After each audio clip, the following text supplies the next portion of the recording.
Hey everybody, Haitian Homie here, and I know it's been a minute since I put out a video, but we are back after a quick little trip to Boston, and I'm ready to bring you all the news that you might have missed from Overwatch League and some Contenders regions from Monday, May 6th through Sunday, May 12th. So we're starting with Monday, May 6th, when DeFran announced on Twitter that he will be attending the Atlanta homestand event. Now, of course, he started Season 2, Stage 1 as a player for the Atlanta Reign, since retired, but he's still a partnered streamer, so it's kind of cool that he will be attending that Atlanta homestand event. If you're interested, you can get some tickets, check him out at the event. That same day, KitKat sponsored the LA Valiant, or they announced their sponsorship.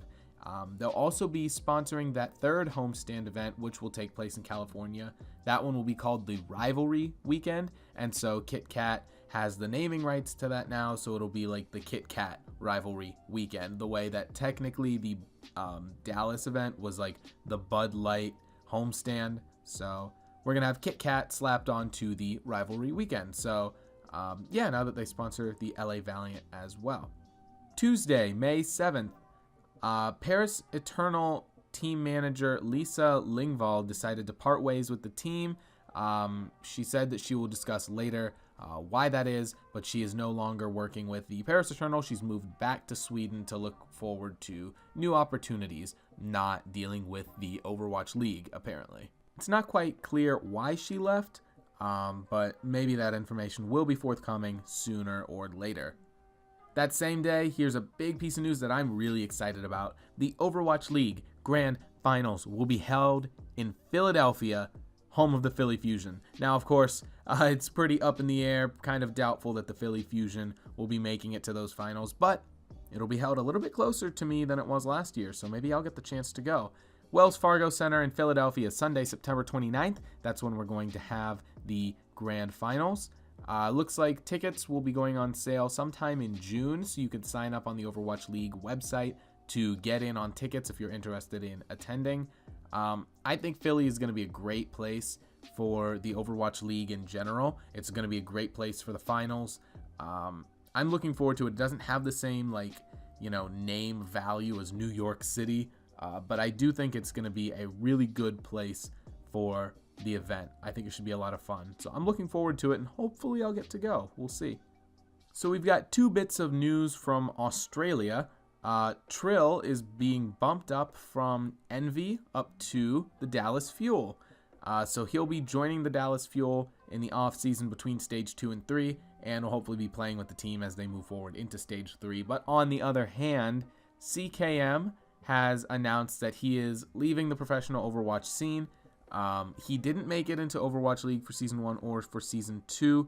He's had a lot of experience in the Australian scene, playing for the Sydney Drop Bears, of course, the dominant Australian team, played on the World Cup team, but never made it into the league.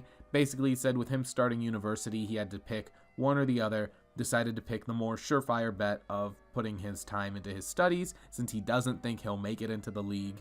So while he isn't ruling out a return in the future, he's going to be focusing on his studies for now. So one Aussie up and one Aussie down, unfortunately. Here's a weird one. NRG Esports will no longer be fielding a Contenders roster, which is an interesting thing because NRG Esports was the San Francisco Shock Academy team.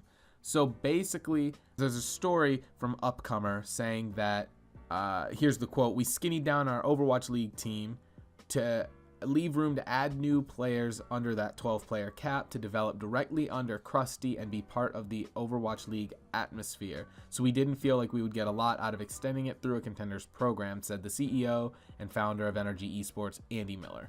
So basically, they got rid of some players like Baby Bay so that they could make room to bump up a couple of their Contenders roster, and they no longer see the need to have that farm team in the Contenders scene.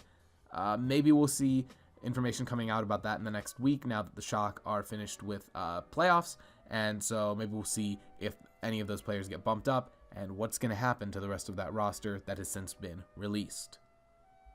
Speaking of rosters, the full all-star rosters for the Pacific and Atlantic teams have been revealed. You can check those out again on the Overwatch League website, and it's not just the main rosters.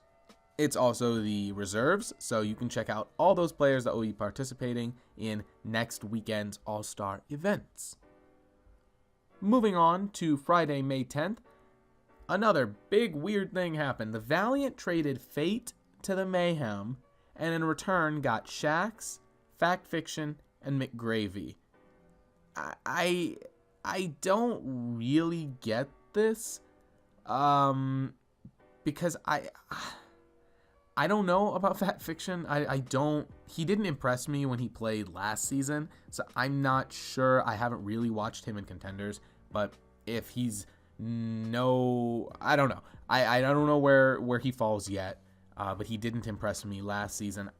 Based on that alone, I wouldn't be thrilled about this, but if he's proved himself in Contenders, then congratulations. That might be, really good. After all, his team was the only team to actually in Contenders beat the Fusion University. So there is that. Shax, I'm okay with that one, but McGravy seems weird because I don't know why you would start him over Space.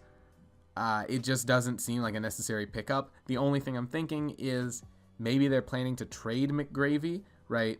If you're going to get rid of someone like your main tank, Fate, maybe you feel the need to get multiple pieces in return. So it's like trading one big thing for 3 smaller things. And now that you have these 3 things that you don't necessarily need, you might part those out, get some money back, who knows what. So maybe they'll try to trade McGravy, or maybe he's just a backup. I don't know. But yeah, big trade with Fate going to the Mayhem in return for Shax, Fact Fiction, and McGravy.